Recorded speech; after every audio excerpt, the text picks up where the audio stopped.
Welcome to eagle health. పిల్లలు డిప్రెషన్కు గురైతే తల్లిదండ్రులుగా మీరేం చేయాలి? డిప్రెషన్ అనేది ఎంత భయంకరమైందో అనుభవించే వారికి తెలుస్తుంది. డిప్రెషన్కి గురవ్వడానికి అనేక కారణాలు తెలుసో తెలియకో చాలామంది దాన్ని బారిన పడుతుంటారు.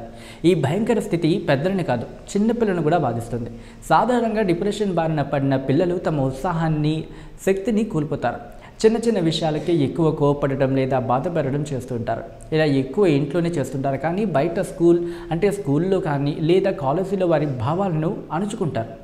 అపోజిషన్ డెఫినెట్ డిజార్డర్తో బాధపడుతున్న పిల్లలు బయట సహజంగానే ప్రవర్తిస్తారు, కానీ ఇంట్లో మాత్రం విచిత్రంగా ప్రవర్తిస్తారు. ఈ మధ్య నేషనల్ ఇన్స్టిట్యూట్ ఆఫ్ హెల్త్ జరిపిన ఓ సర్వే ప్రకారం చిన్నపిల్లల డిప్రెషన్ నయం చేయడం అంత సులువు కాదని వెల్లడించింది. అది ప్రతి పిల్లాడికి ఒకేలా ఉండదట, మరియు వివిధ దశల్లో అనేక రకాలుగా ఉండటం వలన దీనిని నిర్మూలించడం కష్టమని అనేక మంది మానసిక వైద్యులు పేర్కొంటున్నారు. పిల్లలు డిప్రెషన్కి గురయ్యారు అని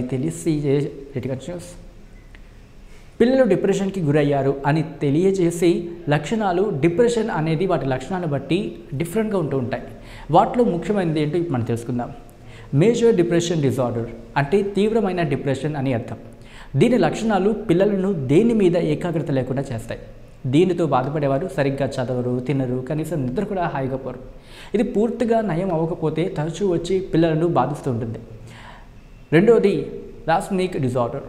దీన్ని డెస్టమియా డిజార్డర్ అని కూడా అంటుంటారు. ఇది చిన్నదే కానీ ప్రమాదమైనది.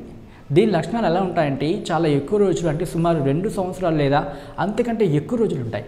ఇది మేజర్ డిప్రెషన్ కంటే తక్కువ ప్రమాదకరమైనదే, కానీ దీన్ని బారిన పడిన పిల్లలు కూడా రోజువారీ పనులు చేయడానికి ఇబ్బంది పడుతుంటారు.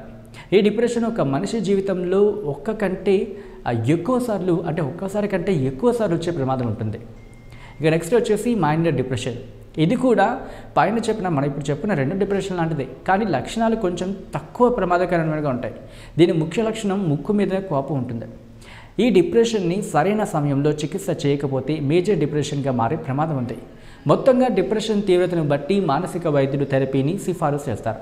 అది ఒక్కసారి 10 నుంచి 20 వారాల వరకు ఉండొచ్చు, లేదా ఇంకా ఎక్కువ సమయం పట్టొచ్చు. ఈ వీడియో కనుక మీకు నచ్చినట్లయితే లైక్ చేయండి, కమెంట్ చేయండి, షేర్ చేయండి. మరిన్ని అప్డేట్స్ కోసం సబ్స్క్రైబ్ చేయండి. Keep watching eagle health.